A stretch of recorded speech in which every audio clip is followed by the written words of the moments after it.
السلام علیکم ورحمۃ اللہ وبرکاتہ نحمده ونصلی علی رسوله الکریم اما بعد فاعوذ باللہ من الشیطان الرجیم بسم اللہ الرحمن الرحیم قال اللہ تبارک وتعالی فی القرآن المجید والفرقان الحمید ولا تهنوا ولا تحزنوا وأنتم الأعلون إن كنتم مؤمنين وقال النبي صلى الله عليه وسلم إذا تركتم الجهاد فسلط الله عليكم الذلة عروج مسلم زوال مسلم کے حالات سارے بتا رہے ہیں۔ عروج مسلم زوال مسلم کے حالات سارے بتا رہے ہیں۔ وہ عشق و غم سے بری ہوئی داستاں اپنی سنا رہے ہیں۔ ایمان اخوت جہاد و تبلیغ عروج مسلم کے اسباب ہیں، یہ زوال مسلم کا کیا سبب ہے اعمال ہمارے بتا رہے ہیں۔ محترم سامعین اور میرے معزز سادہ اکرام منصفین عوام، آج مجھے جس موضوع سخن پر لب کشائی کرنے کا موقع ملا ہے وہ ہے میرا موضوع امت مسلمہ کے عروج و زوال اور اس کے اسباب۔ محترم سامعین، دنیا ظلمت کے اندھیرے میں ڈوبی ہوئی تھی، ہر طرف ظلم و ستم تھا، قتل و غارت تھی، خوف اور دہشت کا اندھیرا تھا۔ پھر رب کائنات نے اس دنیا پر رحم کرتے ہوئے اپنے قیمتی خزانے میں سے گوہر نایاب حضرت محمد صلی اللہ علیہ وسلم کو دنیا میں مبعوث فرمایا۔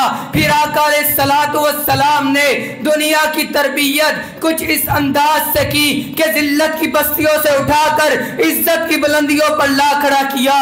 پھر طریق بتلاتی ہے مسلم قوم کا سکہ پوری دنیا میں چلتا تھا، ہر طرف امن و امان تھا۔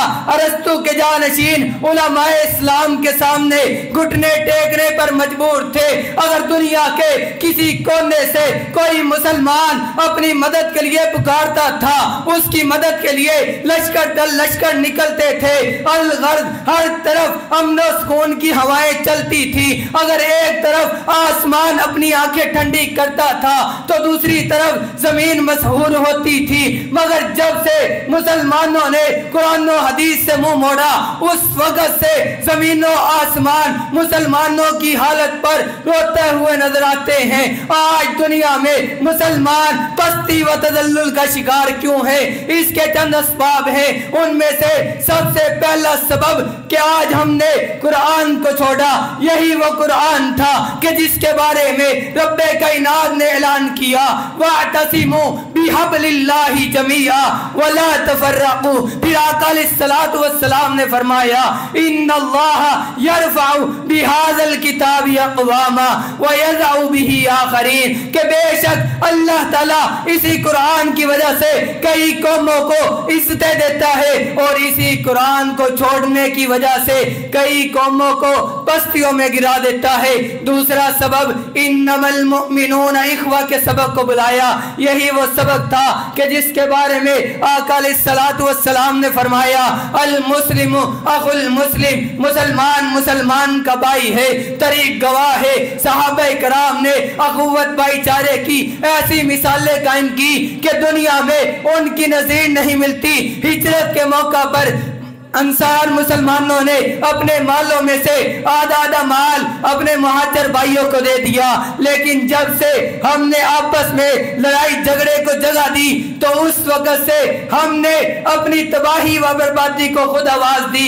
اگر ایک طرف دیکھا جائے سارا کفر متحد ہو کر اسلام کے مقابلے میں آ کھڑا ہوا ہے، آج ضرورت تھی ہم متحد ہو کر کفر کے مقابلے میں آتے، لیکن آج ہم یہود و نصارہ کے ساتھ تعلقات قائم کرنے کے ذرائع ڈھونڈ رہے ہیں۔ شاعر نے کیا خوب کہا، گما دی ہم نے جو اسلاف سے میراث پائی تھی، سریا سے آسمان نے ہم کو زمین پر دے مارا۔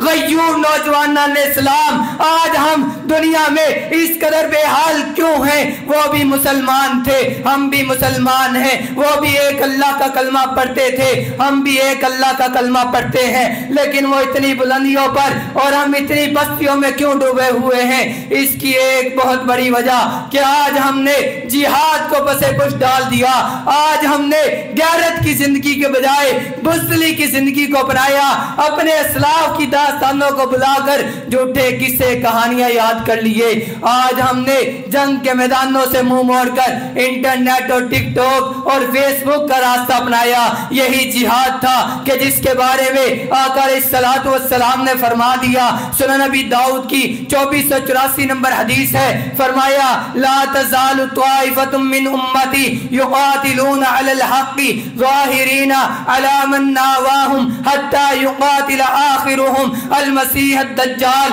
میری امت کا ایک گروہ ہمیشہ جہاد کرتا رہے گا، حق کے خاطر جہاد کرتا رہے گا، یہاں تک کہ وہ اپنے مدِ مقابل دشمن پر غالب آ جائے گا اور ان کا آخری دستہ دجال کو قتل کرے گا۔ محترم سامعین، آج ہمارے ہاتھ زخمی ہیں، مگر قوموں کی عظمت کے تاج محل ان معماروں نے تعمیر کیے ہیں کہ جن کے ہاتھ زخمی تھے۔ رب ذوالجلال کی قسم کہ اگر آج مسلمان قرآن و حدیث اور جہاد کو اپنا شعار بنا لیں تو کوئی بھی چیز انہیں ذلت کی پستیوں سے نہیں روک سکتی۔ وآخر دعوانا الحمدللہ رب العالمین۔